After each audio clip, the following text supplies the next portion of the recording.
রহমতুল্লাহ।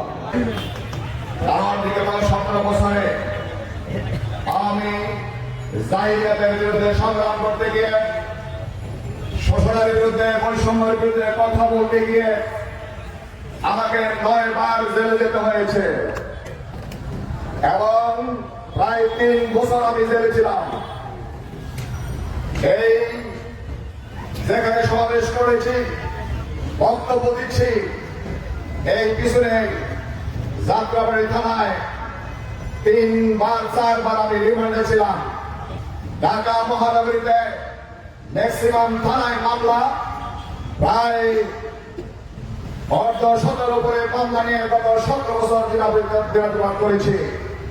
সম্মানিত উপস্থিতি, আজকের এই মে দিবস উপলক্ষে এই আলোচনা সভায় যারা আমার সামনে উপস্থিত, শোষিত বঞ্চিত মেহনতি মানুষদেরকে আমরা বলবো, আজকে আমরা আমাদের শ্রমের মূল্য পাচ্ছি না।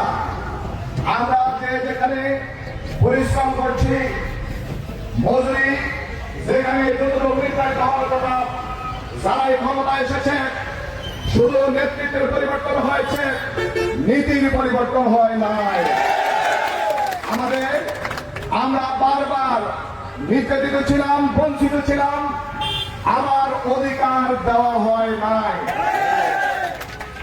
একজন কৃষকের যে লক্ষ্যে কৃষি উৎপাদন করে, সেই লক্ষ্য যদি অর্জিত না হয়, কৃষক কৃষি উৎপাদন করবে না। শ্রমিক কাজ করে যদি ন্যায্য অধিকার না পায়, শ্রমিক কাজ করবে না। আর একটি দেশের অর্থনীতিতে যারা মূল ভূমিকা রাখেন, অর্থনীতির শাখা সচল রাখেন, তারা হচ্ছেন মেহনতি মানুষ। বাংলাদেশের মানুষ প্রায় 80% মানুষ কৃষিকাজের উপর নির্ভরশীল। কৃষিকাজ থেকে শুরু করে শ্রমিক মেহনতি মানুষরা যদি শ্রম না দেয়, যারা আমরা এসি রুমে থাকি, যারা বড় বড় দলের নেতৃত্ব দেয়, তাদের যে উৎপাদন, তারা যে ভাগ খায়, যদি চাল উৎপাদন না হয়, ধান উৎপাদন না হয় এবং শ্রমিকরা যদি ভূমিকা না রাখে, তাহলে তারা কিভাবে চলবেন?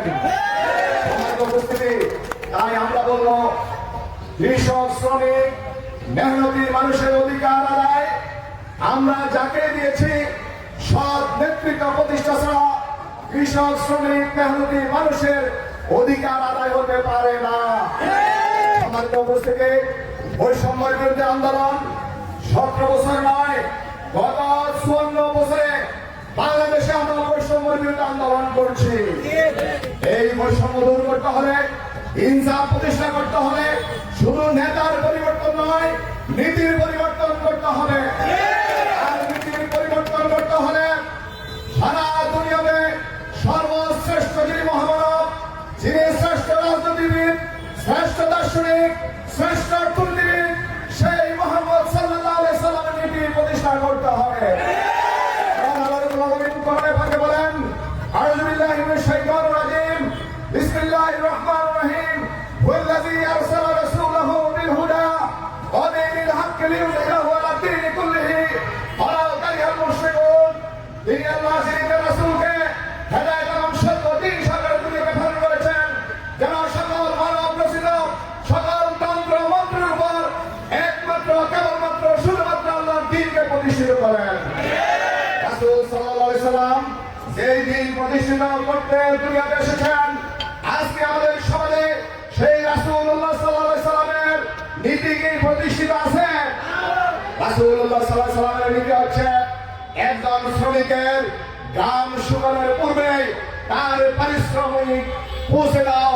কিন্তু আজকে আমাদের শ্রমিকেরা ঈদের সময় বোনাস পান না, ঈদের সময় নিয়মিত যে বেতন, সেই বেতনও পান না। সম্মানিত উপস্থিতি, আমরা মনে করি এই বৈষম্য দূর হতে পারে, ন্যায় এবং ইনসাফপূর্ণ সমাজ কায়েম হতে পারে একমাত্র বৈষম্যহীন নীতি, সেটা রাসূলুল্লাহ সাল্লাল্লাহু আলাইহি সাল্লামের নীতি। সম্মানিত উপস্থিতি, আর রাসূলুল্লাহ সাল্লাল্লাহু আলাইহি সাল্লামের আদর্শ যদি আমরা সমাজে প্রতিষ্ঠা করতে পারি, তাহলে আমাদের সমাজ থেকে ন্যায় ইনসাফ প্রতিষ্ঠা হবে এবং সমাজ থেকে সকল জালিমরা উৎখাত হবে, সাদাবাদরা উৎখাত হবে, সত্যনিষ্ঠ দল এবং সব ব্যক্তিদেরকে, কোরআনের পক্ষে মানুষগুলোকে যদি আমরা সংসদে পাঠাতে পারি, তাহলে এই সমাজে ন্যায় এবং ইনসাফ প্রতিষ্ঠা হতে পারে। আল্লাহ রাব্বুল আলামিন এই দুনিয়াতে আমাকে আপনাকে যে উদ্দেশ্য ধারণ করেছেন, সেই উদ্দেশ্য বাস্তবায়নের জন্য আপনার আমার সকলের জায়গা থেকে ভূমিকা রাখতে হবে।